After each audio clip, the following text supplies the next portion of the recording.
qui composent les adhérents de notre association. En l'occurrence, nous avons 10 sociétés adhérentes, il faut les énumérer ici, dans l'activité. Parce qu'auparavant, il y avait une association qui s'appelait Association marocaine de transformation du viande, qui est tout le temps en état de veille, qui n'avait pas donc fonctionné. Donc on a pris la relève, donc après l'initiative de pas mal de confrères, et c'est présent.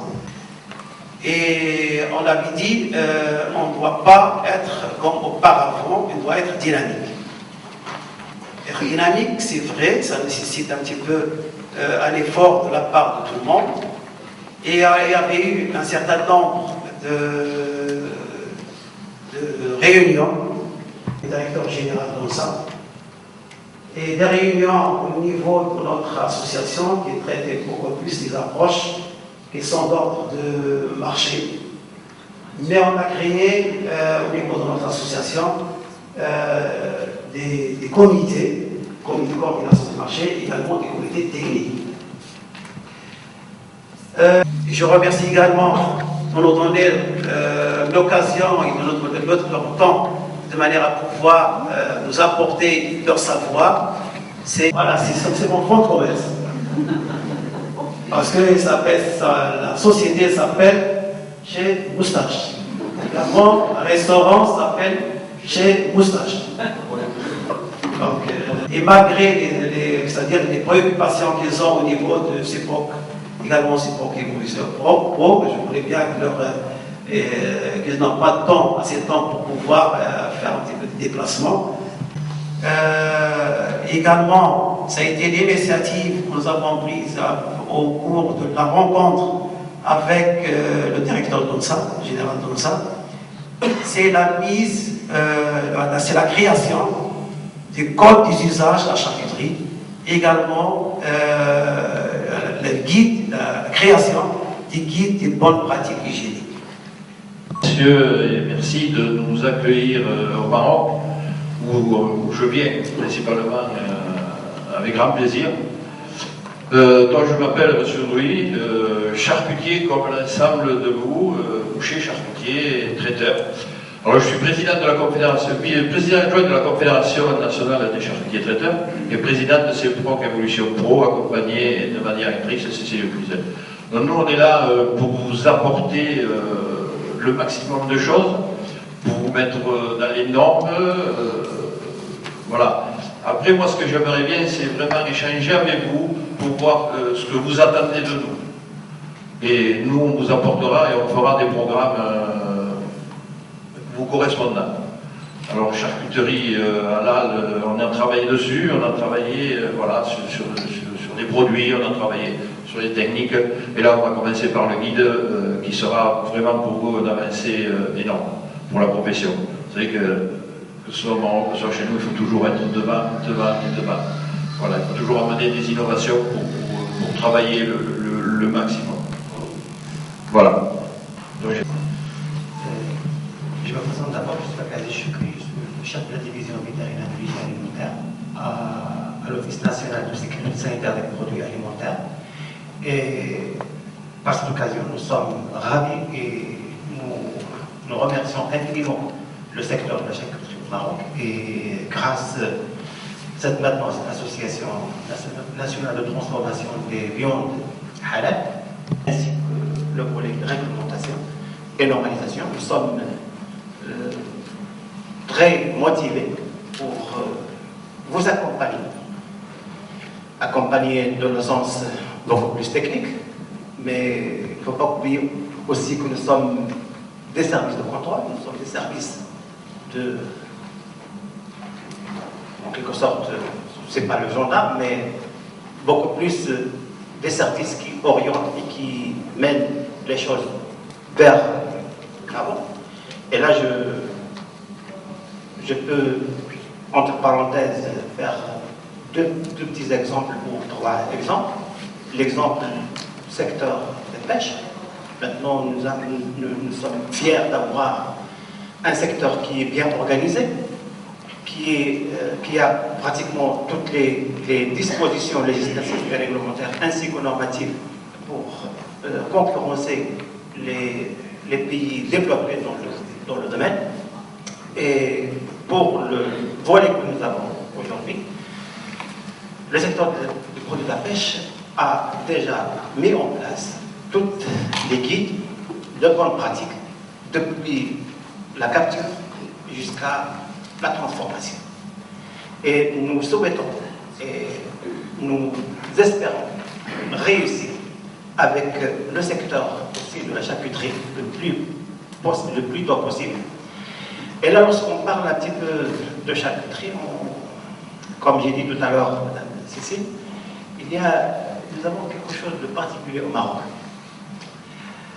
Si on prend un petit peu l'historique, le secteur de la charcuterie, il a fait un grand pas, malheureusement à cause ou grâce de l'incident de 99, là où nous avons eu un texte spécifique pour la charcuterie. Mais c'est un texte qui traite les produits charcuterie dans le sens beaucoup plus, pas dans le sens technique, mais beaucoup plus dans le sens littéral. Et maintenant, nous avons beaucoup d'activités qui tournent autour de ce secteur, mais malheureusement qui ne sont pas encore très encadrées sur le plan réglementaire. Vous avez dit chez vous que vous êtes charcutier, boucherie et traiteur. Alors que notre texte, malheureusement, ne traite que la charcuterie et même pas la boucherie, mais beaucoup plus la charcuterie. Pour me présenter, donc je suis Cécile Cluzel, un organisme qui est reconnu par le ministère de l'Artisanat, donc par l'État français. Et le rôle du pôle, je vais faire court, un pôle au lieu de pôle d'innovation à chaque fois. Le rôle du pôle, en fait, c'est d'aider et conseiller les artisans, charcutiers, traiteurs, pour que ces entreprises restent compétitives face à la concurrence des industriels, la concurrence des grandes surfaces aussi, parce qu'il ne faut pas se leurrer, c'est aussi un marché en France. Et en fait, c'est aider ces entreprises à ce qu'elles maintiennent un chiffre d'affaires, voire qu'elles augmentent leur chiffre d'affaires et trouvent des nouveaux marchés. Que ce soit au niveau de la fabrication et au niveau de la vente. Parce que toutes nos entreprises artisanales ont un laboratoire de production et un magasin qui est maximum, une moyenne de 5 personnes.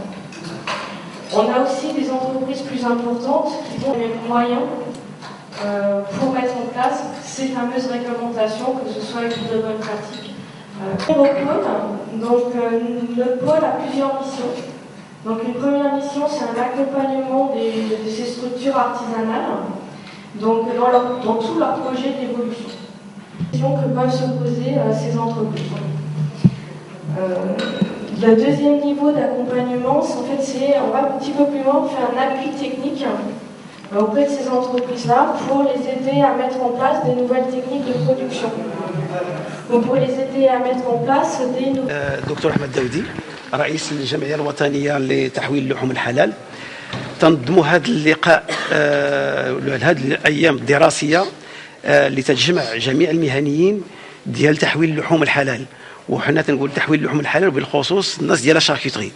المهنيين ديال الشاركوتري في المغرب اللي عندهم واحد رقم اعتماد بيطري اللي خولته المكتب الوطني للصحه والسلامه الغذائيه اللي هي لونسا، من خلال القانون ديال اللي هو 2807 2807 اللي تيقول ضروري ملزم على كل شركه باش تصايب تصايب ديجا عندها في داخل المصنع واحد الدليل اللي هو لي غيد دوتو كونترول. والنيفو دو لاسوسياسيون حنا اللي تنجمعوا تقريبا كل شهر في منحي المكتب الاداري قررنا باش نديروا هذه الايام التواصليه باش نبلغوا الناس ونكريو واحد لو كود ديالنا اللي هو لو كود ديجيزاج لا شاركوتري حلال زائد لا غيد دي بون براتيك هيجينيك. سي فري ماشي في يومين فاش غيتصاوب هاد لي دو زيليمون عليها جبنا الناس على برا اللي هما دايروا هاد لي غيد ديالهم لو كود دي جوزاج فرونسي لا شاركوتري فرونسيز اي لي غيد دي بون براتيك د لا فرونس وحنا غادي يعطونا بعض المعلومات وبعض الايضاحات باش ان اوتر نيفو جميع الممثلين ديال الشركات تنجمعوا وكل واحد فينا غايحط لي زيليمون اللي تيهموا في المصنع ديالو علاقاش لي غيد دي بون براتيك هيجينيك سي فري ساهلين على واحد في النطق ولكن حين غيتقدموا على حساب الشركات ديال البلاد غيكون شويه صعيب وعليه حتى لو كود هو غيكون صعيب اون فوا المهنيين يصوبوا هاد لي غيد ويصوبوا هاد الكود غتصادق عليه الدوله من خلال المكتب الوطني للصحه والسلامه الغذائيه اللي هي لونسا عليها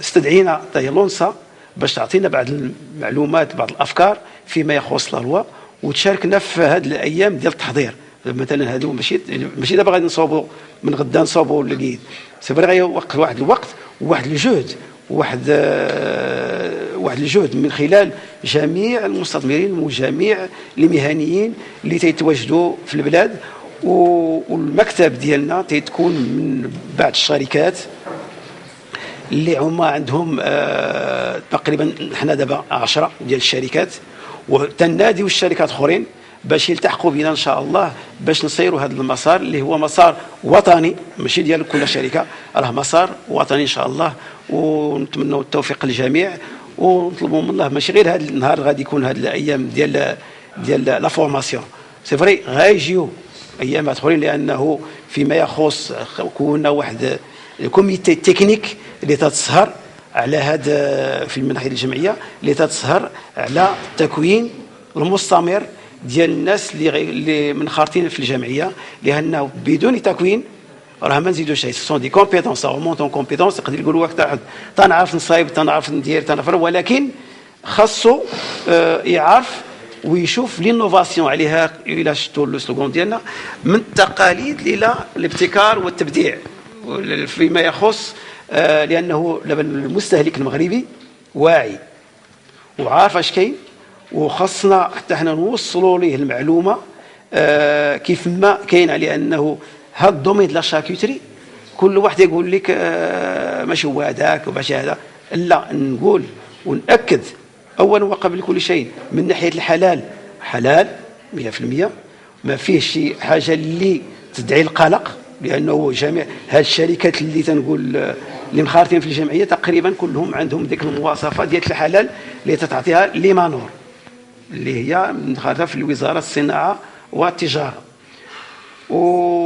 والسلامه الصحيه المراقبه الذاتيه ديال لونسا راه كل ريجيون وكل شركه تتراقبها لونسا ديك المراقبه ديال لوتو كونترول المراقبه الذاتيه وضروري كل واحد تقريبا جميع الشركات هما عندهم المقاييس ديال ليزو في ليزو سورتو 22,000 اللي هي ديال السلامه الغذائيه ناهيك عن 9,000 الان اللي هي ديال التدبير ولكن اللي تهم بوكو بلوس هي ديال 22,000 وعليها المقاييس الحلال خداو بزاف ديال الامور فيما يخص لا 22,000 سادير النظام ليزو 22,000 دونك زايد هذه المراقبه الذاتيه اللي كاينه في جميع الشركات وكل شركه تراقبها لونسا وتاخذوا العينات اللي تيصيفط للمختبر للتحاليل ولكن ما تيكونش الكونترول ما بقاش ذاك الكونترول ولا الانسبكسيون تنكون واحد المراجعه من ناحيه ديال لونسا هذا الاوديت سي لوديت تكنيك سي فري الا لقى عنده شي مشكل ما تعاقبوا كاين العقاب لانه لا لوا تتعاقب ولكن تيرشدوا تيقول ليه بون لقينا عندك هذا الشيء هذا ماشي لا فيرميتور سهله ولكن خاصك تدير هاد بعض ان بلان داكسيون اللي غادي تزول به هاد لا نون كونفورميتي اللي كاينه عندك والحمد لله حنا غاديين في هذا المسار والتنظيم والنظام مقياس المردود ديال الواحد الى تنظموا ما حنا غاديين تنظموا واخا دابا تنقولوا حنا في الميدان تقريبا بعض الشركات اللي هما اقدام 25 30 عام، ولكن خطاو خطوات كثيره وداروا ديزانفيستيسمون اللي تيعد بالملايير وما يلعبوش في من ناحيه المنتوج حين تنصيبوا اول وقبل كل شيء تنديروا الصحه هي الاولى باش ما نمرش ذاك المستهلك. وانا كمستهلك تناكل ذاك المنتوجات ويقول من مواد لحميه، راه في مواد لحميه ماشي شي حاجه اخرى اللي تدعي القلق. اللي غنقول وفي هذا المنبر خص الواحد ينتبه للمنتوجات اللي جايه من برا. هذيك في بعض الشبهات الانسان ما خصوش يقول يمشي على الثمن واه، ولكن عاوتاني ما خصوش يمرض صحته. خص الواحد يشري واخا كاين الثمن وكاين جوده، وديك الجوده ساهله الواحد يقول انت صوب جو، ولكن الجوده عاوتاني راه سي ان دوك كي ني مال بيرسي بار ان نون سبيسياليست. خص الانسان وكيف ما قلت هاد الشركات تنتجوا على حساب المقاييس والمعايير ناهيك عن القوانين والتشريع اللي عندنا في البلاد.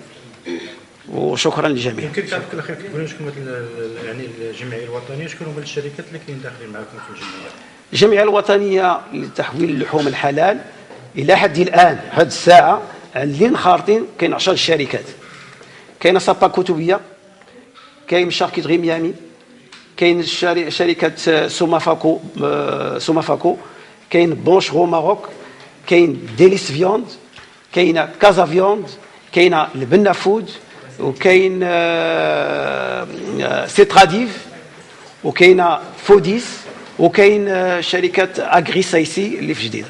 واخا هي سمحت لي بغيت نسولك دابا نتوما مختصين غير في اللحوم ولا فير ميزير حتى ديروا حتى الكاشير يعني فيه دابا تحويل اللحوم الحلال على سمينا حنا تحويل اللحوم الحلال لانه التحويل راه التحويل تتبدا من لاباطاج لا ترانسفورماسيون لا شاركوتري وحتى لا كونسيرف. واش كتقولوا على الماده الحافظه 120 ماشي ماده حافظه هذه E120 c'est un colorant carmin de cochenille qui est naturel مصنوع من كاكتيس طبيعي وحلال. سؤال اخر بغيتك اليوم تعطينا فكره هذه الاهداف والمرامي اليوم حول هذا اللقاء التواصلي علاش كتحاولوا تنروم كيف ما قلت قبيله باش نصاوبوا واحد الدليل وواحد لو كود الدليل ديال المراقبه الذاتيه دي بون براتيك ولا ان كود ديزيزاج. يعني هو شنو هو الكود ديزيزاج؟ خاص ذاك المصنع نحطوا مثلا كل شركه غادي تقول لنا كي تخدم، وحنا غادي نجمعوا كاع داك جوج المعطيات غادي نحطهم لونسا باش تفاليديهم، وكل واحد فينا خص يصوب على حساب ذاك الكود. وهذا عليها جبنا الناس من برا اللي عندهم ديجا ذاك الكود خدامين به 100 عام هذه، وعندهم ذاك الكود ديزاج لا شاركوتري فرونسيز ولا لي غيد دي بون براتيك دو لا شاركوتري اللي في لا فرنسا راه موجود. وحنايا ماشي ما ننقلوش، خلينا غير لانه طريقه سي فغي لا طريقه الخدمه راه التكنولوجي كلها بحال ولكن كل واحد عنده الخاصيات ديالو. حنايا جميع المنتجات اللي عندنا ما فيهاش الحلوف، والتصنيع ديال الحلوف اسهل حاجه، ولكن التصنيع ديال البقري ولا الدجاج ولا هذا خص واحد عاوتاني هنا تيكون ان سافوار فير ديال داك لو شاركوتيي ماروكان اندستريال ماروكان. شكرا دكتور. واش باقي بغيت شي ايضاحات؟ شكرا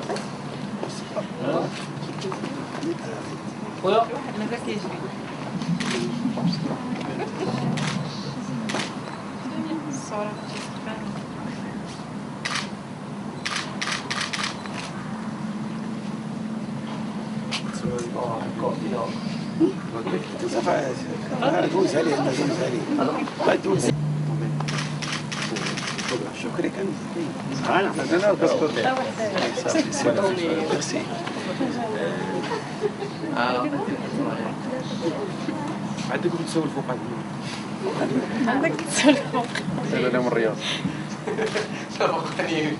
مدير تبعنا من هنايا الهدف من هذا تعرف هي الجمعية الوطنية لتحمي بركة حياة تأسست في شهر 7/2013. الهدف منها هي أننا نكونوا واحد العدد كبير من هاد البروفيسيونيل باش أنهم لو بروفيسيوناليزم تقريبا أكثر من 25 عام في هاد المهنة، وإحنا الآن دابا في هاد الصدد باش نقنوا هاد لو كود وهاد لو غيد دو بون براتيك، ونجمعوا يعني ما امكن من هاد المهنيين باش نتعاونوا، وكذلك معنا الناس ديال لي زورغانيزم بيان سور لي زوفيس ناسيونال ديال المراقبه الصحيه، وهذا باش نتعاملوا سميتو بحال قلتي واحد نكونوا واحد يعني واحد الجمع يعني اللي هو باش يسهل علينا حتى لا كومونيكاسيون ما بيننا وبينهم، وتكون حتى الريزولتا في الاخر يكون سهل بالنسبه للبروفيسيونيل وحتى بالنسبه لهذا لي زورغانيزم دو كونترول. دونك جبنا ناس يعني مختصين في هذه المهنه اللي هي اصلا دوريجين يعني من 25 عام ولا 30 عام ديال المهنه باش يساعدونا على هذا تكوين هذا سميتو هذا لي كيد ولا هذا التقنين ديال هذه المهنه. هذا القطاع ديال تحويل اللحوم نسيروا يعني باش يكون يعطينا اكثر يعني سميتو عطاء في المستوى الاقتصادي، ومن طون بالنسبه لتحسين المنتوجات لينا ما زعما كيلبيو هذا زعما هذا القطاع. شكرا. Qui est tout à leur honneur et nous on est là pour les aider au maximum à mettre ces 2 guides de bonne pratique et d'hygiène en place. Après, c'est tout. Alors pour votre secteur de charcuterie halal, vous faites un grand pas en avant par rapport aux autres pays, puisque vous vous classez pratiquement et ça vous a amené un plus pour eux, pour vendre et au point de vue. La deuxième journée, c'était pour l'élaboration du guide du bonne pratique d'hygiène pour la charcuterie. Donc c'était la formation générale, c'était intéressante et on